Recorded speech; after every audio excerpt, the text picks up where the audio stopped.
Hello বন্ধুরা, তোমরা সবাই কেমন আছো? আশা করে বলছি সবাই ভালো আছো, আমিও ভালো আছি। তো সব থেকে বড় কথা হচ্ছে আমি এখন কাশ্মীর বেড়াতে এসেছি, ঠিক আছে? তো কাশ্মীরে পাহাড়ি অঞ্চলে ঘুরছি আর কিছু ভিডিও বানাচ্ছি, তো যাতে আর কি সবাই দেখে। সামনে একটা ট্রাক দাঁড়িয়ে আছে, আমরা দেখবো। অ্যাকচুয়ালি ট্রাকের ড্রাইভারের সাথে কথা বলেছি আমি।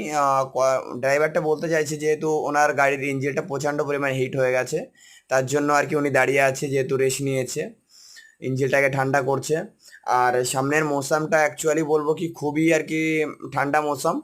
তো এখানে দেখতে পাচ্ছি আমরা পাহাড় থেকে অনেক জায়গায় ঝর্ণা পড়ছে। আর ভিউটা বলবো কি অসাধারণ ভিউ ছিল। জায়গাটা আর কি অসাধারণ, আর কি কি বলবো আমি, আর কি কল্পনাও করতে পারিনি কখনো যে এরকম জায়গায় আমি ঘুরতে আসবো অথবা এরকম কিছু দেখবো। গাছপালা অনেক কিছু দেখতে পাচ্ছি এখানে। আমি মাঝে মাঝে দেখলাম যে আর কি কিছু কিছু গাড়ি দাঁড়িয়ে আছে, তো আমি অনেক ড্রাইভারকে জিজ্ঞাসা করলাম যে ভাই তোমরা দাঁড়িয়ে কেন? তো ওনারা এটাই বলতে চাইলো আমাকে, যেহেতু গাড়ির ইঞ্জিনগুলো এখানে প্রচণ্ড পরিমাণে হিট হয়ে যায় এগুলো চড়াইতে উঠতে গেলে। তো আমরা তো যেহেতু ফোর হুইলারে আছি, আমাদের অ্যাকচুয়ালি ফোর হুইলারে উঠতে কোনো অসুবিধা হচ্ছে না। আর সামনে দেখো এত পরিমাণে আর কি বলবো কি যে বরফ পড়ছে, এটা আর কি দেখলে মনে হবে যে বৃষ্টি পড়ছে। তোমাদের কি বলবো যে একদম আর কি অসাধারণ ভিউ, অসাধারণ।